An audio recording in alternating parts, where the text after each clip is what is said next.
Francisco Turrión, buenas tardes. Buenas tardes. Hidrogeólogo, experto en materia de agua.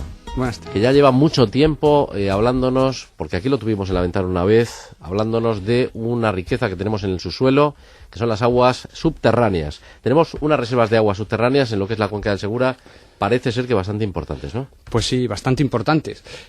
Todo ha sido un descubrimiento novedoso. Ha surgido con el estrés hídrico que sufrimos del año 2005-2008, que nos obligó a buscar aguas y a conocer nuestro subsuelo, ¿no? Hicimos en torno a unos 100 sondeos y descubrimos lo que conocemos como los acuíferos confinados que no conocíamos. Es decir, un agua que se encuentra a presión, que se recarga de las montañas y que cuando el sondeo toca ese agua sube hacia la superficie y la hemos utilizado para regar en la huerta de Murcia, en la Vega Baja, en Moratalla, incluso en Lorca y en distintas zonas de la cuenca del Segura. Unos recursos con los que el plan hidrológico no contaba, es decir, el plan hidrológico de la cuenca del Segura no evalúa el agua de lluvia, no evalúa el agua que se evapotranspira y, por tanto, no evalúa el agua que podemos decir se traga la tierra. Porque en un día como hoy, que ha llovido, no demasiado tampoco, pero bueno, ha llovido en nuestra cuenca, ¿dónde se va ese agua? Bueno, tenemos la tentación o la sensación de que el agua que vemos llover se infiltra en el terreno, cierto es, pero no siempre se infiltra en el terreno aquí al lado. Tenemos un subsuelo bastante impermeable. Lo que sí se infiltra sobre todo es en las cabeceras de montaña, en las rocas, en Carrascoy, en la Cresta del Gallo, en Sierra Espuña, en Orihuela, y de allí sigue un camino descendente para rellenar estos acuíferos confinados, estos acuíferos. Hay un dato que yo quería traer aquí y llamar la atención a los ciudadanos. Cuando en las Islas Baleares, por ejemplo, dicen la situación de los embalses es del 70%, ¿saben ustedes a qué embalses se están refiriendo? Solamente a los embalses subterráneos. Y cuando en la península ibérica decimos la situación hídrica de los embalses es del 70%, ¿saben ustedes a qué embalses solamente nos estamos refiriendo? A los embalses superficiales. La renta per cápita de las Islas Baleares es bastante superior que a la renta per cápita de Murcia o de Valencia. ¿Qué es lo que pasa? ¿Por qué las Islas Baleares tienen perfectamente conocidos estos acuíferos, sus recursos, el agua de lluvia, el agua que se infiltra?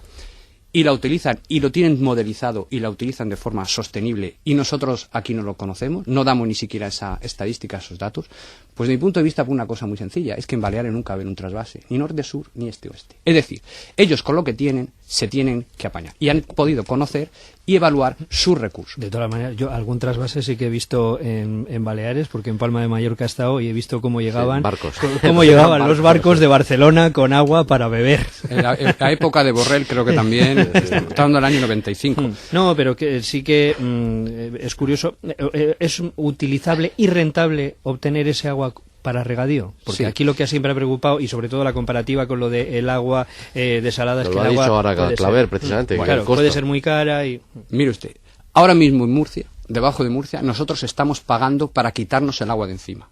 Estamos achicando a garajes y sótanos 2 millones de toneladas de agua todos los meses a la red de alcantarillado, para lo cual, para que no se nos inunden los coches, estamos pagando a EMEASA un canon de saneamiento, un canon de achique de garajes. Porque esto no es responsabilidad de los propietarios de los garajes, o sea, esto es un agua que aparece por ahí, que es de carácter público, ¿no? Claro, es un agua pública. Luego, por transportarla a lo que es la red de alcantarillado, MUASA, la empresa de aguas públicas de Murcia, está cobrando. Sí, efectivamente, para llevarla a la red de alcantarillado, donde la bajaremos hasta la depuradora Rincón del Gallego, donde ahora una obra nueva va a traerla por un tubo y nos la va a volver a subir con un coste de en torno a los 12 millones de euros y un coste de mantenimiento anual de 500.000 euros en gasto energético. Pero yo a lo que iba era lo siguiente. ¿Cuánto cuesta este agua? Bueno, pues este agua en el entorno urbano de Murcia, donde el acuífero profundo de Murcia, el nivel del agua está a 2 metros o 3 metros de profundidad desde la superficie, y en algún punto surgente, es decir, en Beniel, en Cabecicos, el agua está saliendo sola a la calle, vale del orden de 10 céntimos de euro la tonelada, el metro cúbico. A un empresario utilizar esta tonelada de agua, este metro cúbico de agua, le cuesta de la red de abastecimiento de agua potable del ayuntamiento 2 euros. De 2 euros a 10 céntimos son 20 veces menos. ¿Quién puede crear empleo pagando el agua a 2 euros el metro cúbico si no le damos la ayuda de una concesión y una utilización de nuestras propias aguas subterráneas? ¿Por qué tenemos este error conceptual y este miedo a utilizar nuestros propios recursos. Pues por lo del nivel freático, porque en el barrio del Carmen se cayó una casa, ¿no? Sí, sí. Y cuando bajó Explique esto del nivel freático. Porque esas aguas son de lo del nivel freático. ¿O me no alegro que me haga esa pregunta, que es lo que se suele decir. Bueno, lo que pasó en el año 95 se atribuyó, desde mi punto de vista erróneamente, a un descenso de nivel freático. Lo que pasó en el año 95 fue que en el entorno urbano de Murcia sí se produjo un descenso del nivel freático, pero en la huerta no. Es decir, conforme nos alejábamos del entorno urbano, ese nivel freático o superficie piezométrica se subía y se mantenía unos niveles similares. ¿Qué pasó en el año 94 y 95 que no ha vuelto a pasar y que antes no había pasado? Bueno, pues que la empresa municipal de aguas del ayuntamiento hizo una batería de sondeos para riego de jardines. 90, 60 y tantos pozos para regadío de jardines. Eso produjo una depresión y aparte otros pozos que había de refrigeración en ese entorno, achique de garajes, etcétera, etcétera, hubo una serie de pozos que produjeron un abatimiento en esa zona y hubo problemas de lo que se conoce y los expertos llaman y sentencias judiciales dicen es el lavado de finos. Es decir, arrastre de arena, limos y arcilla junto con el agua de bombeo. Cuando nosotros veamos un pozo que saca agua de color chocolate, peligro. Y si está cerca de un edificio, más. Porque en cuanto nos descuidemos, estamos sacando una tonelada de tierra de debajo de una zapata, de debajo de una estructura de un edificio. Y cuando un edificio se le vacía de terreno, de materia, una parte y otra no, el edificio raja, casca y se fractura. Y se le surgen las patologías. Eso está conocido. Es cierto que en algunos acuíferos del mundo, como en México, hay una compresión del terreno por bajada del nivel freático de cientos de metros.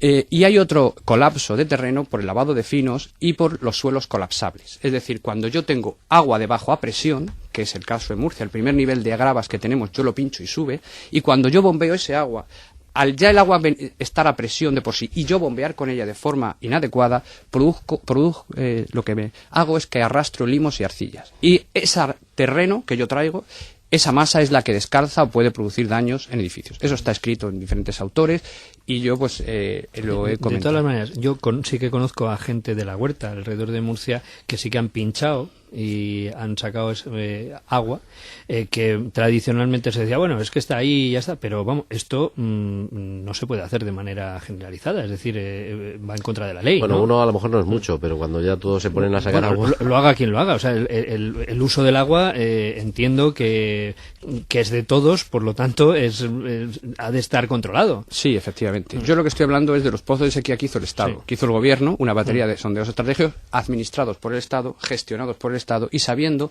dónde hacíamos los pozos y en qué acuífero. Y cuando dice el término hacíamos, ¿es que ahora no se hace? No, ahora, digamos, eso fue en un momento de sequía que terminó, lo hicimos del año 2005 a 2008 y a 2009, creo que fue el último sondeo que hicimos. Por cierto, un sondeo que quizás sea el que más agua saque de España en gravas, 200 litros por segundo, elevándolo apenas 15 metros, está en Beniel, sondeo Parras, y ya no se ha vuelto a hacer sondeo. Esos sondeos eran sondeos estatales y hechos porque cuando hablamos de acuíferos tenemos que, igual que cuando vemos una película en 3D, tenemos que tener una visión tridimensional. Los acuíferos son varios, se superponen, hay varios en la vertical, y podemos vaciar el de arriba y llevarnos el agua al de abajo. Bueno, pues nosotros lo que hacíamos era utilizar solamente el acuífero profundo, cementando el sondeo a la parte de arriba, utilizábamos un acuífero que ya hablaba el Instituto Geológico y Minero de España de él en el año 78, que tiene 2.000 hectómetros de reservas embalsadas, es decir, el doble de agua que tienen todos los embalses de la cuenca del Segura si estuvieran llenos.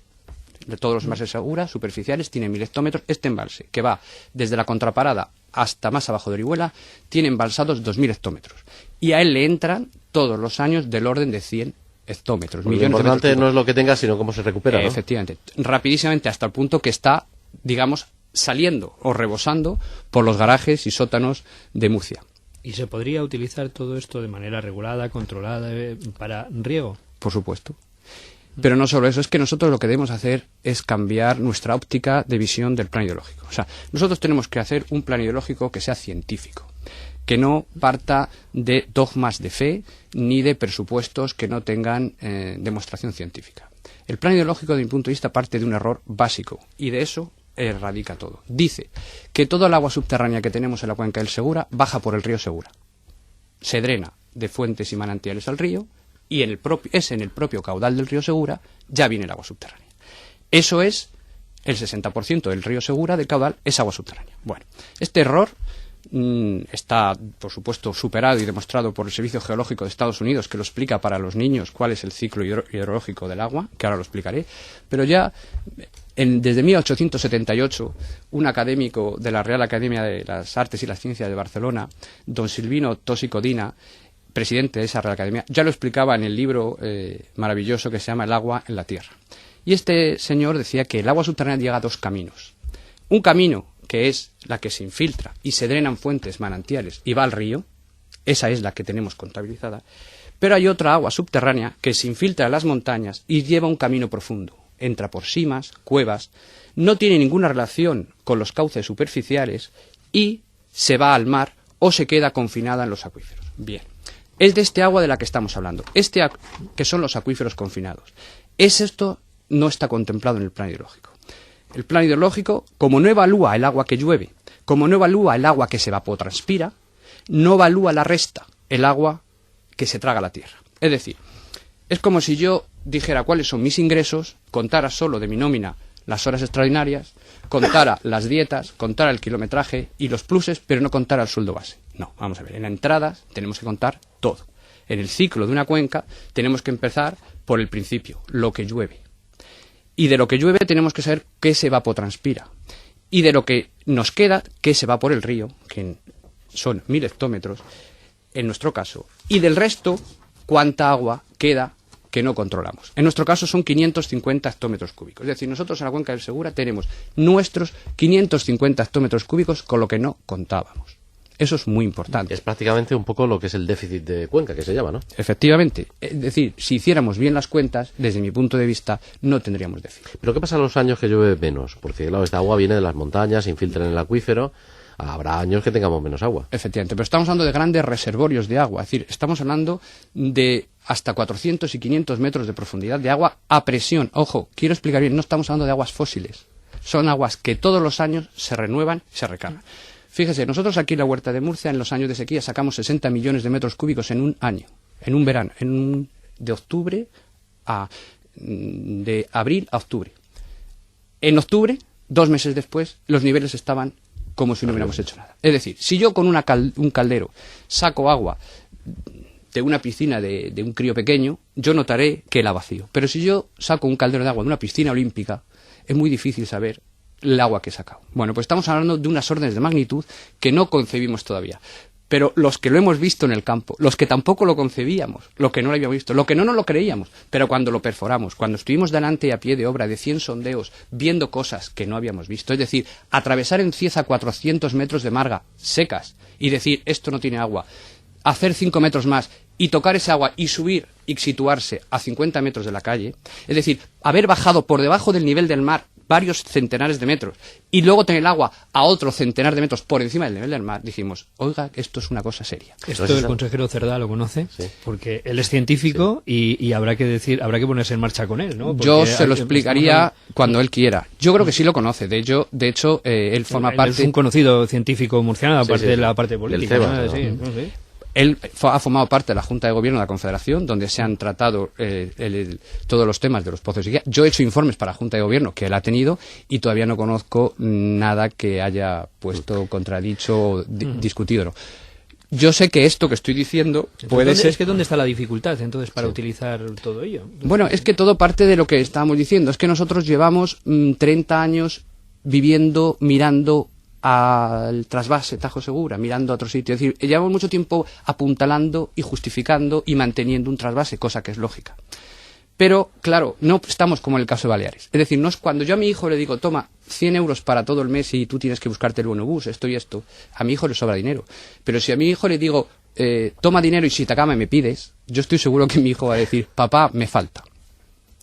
Es decir, quizá hayamos vivido con demasiado miedo a esta falta de agua, etcétera. Y yo lo que digo es que tenemos que tener un plan B.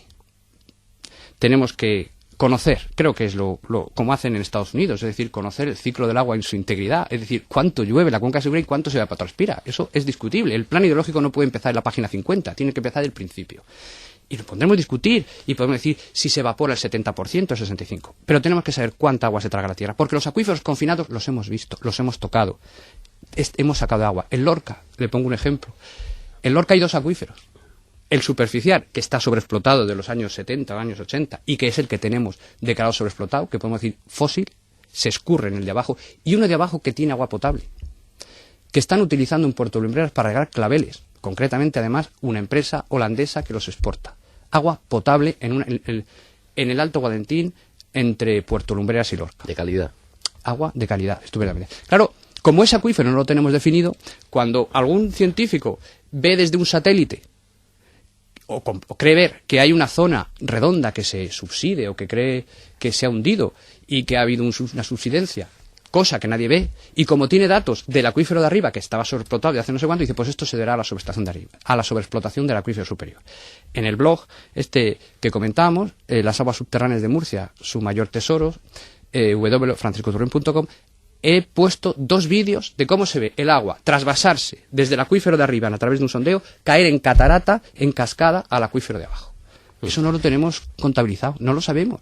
Es decir, no hay peor sobreexplotación que la que nosotros hacemos cuando hacemos un agujero y traspasamos varios acuíferos y no tomamos la precaución de cementar y aislar lo de arriba de lo de abajo. Nos acostamos, estamos durmiendo y estamos sobreexplotando. Francisco, no nos queda mucho tiempo, pero una última pregunta, porque ya sabe usted que la huerta de Murcia es en realidad el campo de Cartagena, donde están las grandes explotaciones. ¿Allí en el campo de Cartagena también hay agua subterránea? ¿O? Sí, y además hay un proyecto muy bonito que yo espero que llevemos adelante o se lleve adelante pronto. Allí hay otra agua que no hemos hablado, que son las aguas salobres, es decir, que no son las aguas saladas, son las aguas salobres. Allí los agricultores tienen su pequeña desalobradora, sus pequeños pozos, y están utilizando ese agua y optimizando, es decir, están dándole a la planta el agua que necesita en cada momento de su ciclo vegetativo. ¿Eso qué es lo que hace? Que estamos dando un producto de la máxima calidad. Bueno, hay que ayudar a esa gente en regularizar esa situación, en normalizar todas esas desalobradoras, conectarlas a los salmoreductos, etcétera. Sí, también hay agua allí, igual que en la Vega Baja, y podemos utilizarla. Como dicen las Naciones Unidas, por cada litro de agua que corre por un río de agua superficial, hay 5.000 debajo de agua subterránea. 1 a 5.000. Esa es la proporción. Bueno, pues es la riqueza bajo nuestros pies. Francisco Turrión, muchas gracias por haber estado con nosotros. Vamos a cambiar de tema porque tenemos que hablar de las bandas de música de la región. Siempre le dedicamos un pequeño apartado.